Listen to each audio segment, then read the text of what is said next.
warahmatullahi wabarakatuh. Yang kami hormati Kepala Sekolah, Bapak Ibu Guru dan juga siswa-siswi sekalian.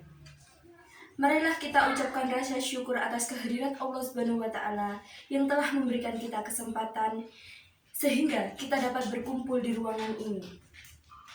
Sholawat serta salam kita sampaikan kepada Nabi besar junjungan kita, Nabi Muhammad SAW. Hadirin sekalian, di siang yang berbahagia ini, izinkanlah saya untuk menyampaikan pidato singkat terkait dengan dampak pandemi COVID-19 terhadap pendidikan.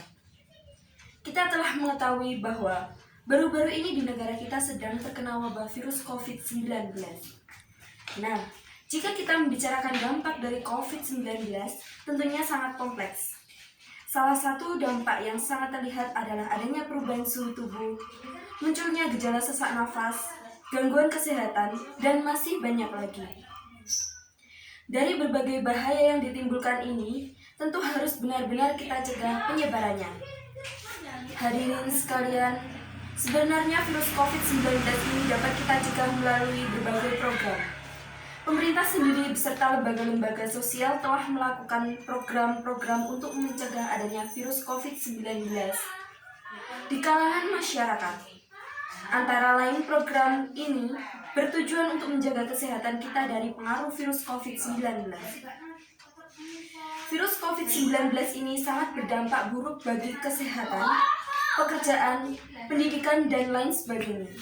Di tengah pandemi yang terus melaju, dunia pendidikan harus terus mendapatkan perhatian khusus agar tidak berdampak buruk. Apabila membahas tentang dunia pendidikan, maka akan membahas masa depan suatu bangsa. Melihat dari kacamata umum sekarang ini, pandemi COVID-19 memang banyak menimbulkan ancaman bagi dunia pendidikan. Namun, dapat dilihat dari sudut pandang yang berbeda, sehingga ancaman dapat diubah menjadi dampak peluang untuk memajukan dunia pendidikan. Pandemi COVID-19 telah mengubah dunia pendidikan mulai dari proses pembelajaran, di mana biasanya dilakukan di dalam kelas dengan tatap muka, namun sejak pandemi berlangsung, berubah menjadi belajar daring atau dalam jaringan. Guru, siswa, dan orang tua dituntut untuk bisa menghadirkan proses pembelajarannya efektif dan aktif walaupun dilaksanakan dari rumah masing-masing.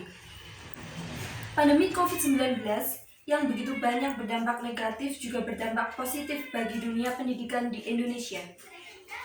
Dampak positif ini dapat memotivasi melalui masa-masa sulit untuk terus mencapai tujuan pendidikan Indonesia yang lebih maju. Oleh karena itu, kita sebagai masyarakat Indonesia harus mematuhi aturan yang telah dibuat oleh negara. Sesuai dengan peraturan pemerintah, setiap orang wajib melakukan 3M. Memakai masker, mencuci tangan, dan menjaga jarak. Hal ini dilakukan untuk memutus rantai pandemi COVID-19 yang sangat mematikan. Pandemi COVID-19 tidak hanya dirasakan di Indonesia saja, tetapi di seluruh dunia. Berbagai upaya telah dilakukan agar masa pandemi segera berakhir, karena pandemi menghancurkan seluruh sektor kehidupan. Yang pertama, proses pembelajaran yang dilakukan selama COVID-19 adalah proses pembelajaran online. Yang kedua, bentuk pembelajaran online selama pandemi COVID-19 adalah penggunaan aplikasi. Yang ketiga, kendala yang dihadapi dalam proses pembelajaran online adalah poin pertama.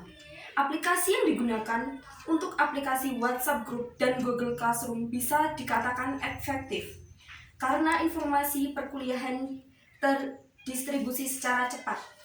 Untuk aplikasi Zoom menjadi kendala bagi mahasiswa. Terkadang materi tidak tersampaikan dan waktu yang dirasakan tidak efektif karena hanya 40 menit.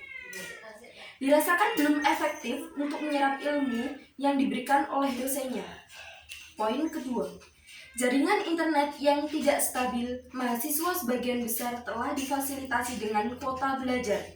Tetapi, karena kuota yang terbatas, terkadang menghambat mahasiswa untuk proses perkuliahannya. Poin ketiga, ilmu yang diberikan belum tersampaikan secara baik. Yang keempat, Sasaran yang dapat diberikan oleh responden untuk proses pembelajaran online selama pandemi COVID-19 adalah proses pembelajaran akan lebih aktif jika semua fasilitas tersedia.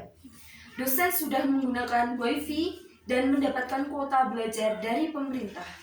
Mahasiswa juga sudah mendapatkan kuota belajar dari pihak universitas dan pemerintah. Diharapkan proses pembelajaran online ke depan jauh lebih baik lagi, baik dalam proses pembelajaran dan hasil yang diperoleh, baik itu kinerja dosen maupun prestasi mahasiswa tetap dapat ditingkatkan walaupun dalam masa pandemi COVID-19. Dengan ini, saya menyimpulkan bahwa munculnya pandemi COVID-19 dapat mengakibatkan kegiatan belajar mengajar yang semula dilaksanakan di sekolah, kini menjadi belajar di rumah melalui daring. Pembelajaran daring dilakukan dengan disesuaikan kemampuan masing-masing sekolah. Belajar daring dapat menggunakan teknologi digital seperti Google Classroom, rumah belajar, Zoom, video conference, telepon, atau live chat, dan lainnya. Dalam hal pelaksanaan belajar di rumah, guru meminta bantuan orang tua atau kakak siswa sebagai narasumber. Oleh karena itu, untuk menghindari dampak COVID-19, marilah kita menerapkan 3M. Mencuci tangan, memakai masker, menjaga jarak, tetap patuhi protokol kesehatan dalam melaksanakan tugas-tugas sekolah maupun tugas lainnya. Saya kira ini yang dapat saya sampaikan. Kurang lebihnya, saya minta maaf. Terima kasih atas perhatiannya. Akhir kata, wassalamualaikum warahmatullahi wabarakatuh.